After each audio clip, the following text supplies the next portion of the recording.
kalkınışlar güce güç koşar. Halkın arkada gönlüm koşu, sizden ilham alıp yüreğim coşar. Bugün halkımızın belenttir başı, büyük kalkınışlar güce güç koşar. Halkın arkada gönlüm koşu, sizden ilham alıp yüreğim coşar.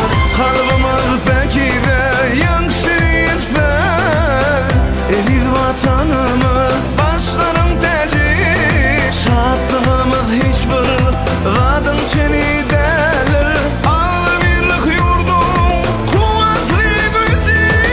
Dövrümüz acayip türediyez kuryaz. Güller gül aşyar eken bağımız.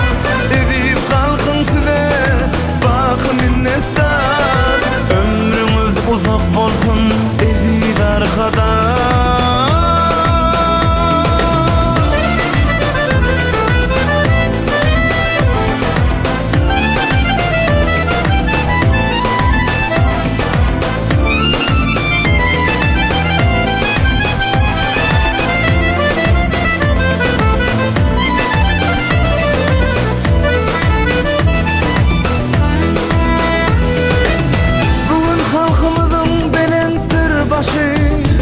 Kalkınışlar güce güç koşar. Halkın arkada gönlüm koşu, sizden ilham alıp yüreğim coşar. Bugün halkımızın belenttir başı, büyük kalkınışlar güce güç koşar. Halkın arkada gönlüm koşu, sizden ilham alıp yüreğim coşar.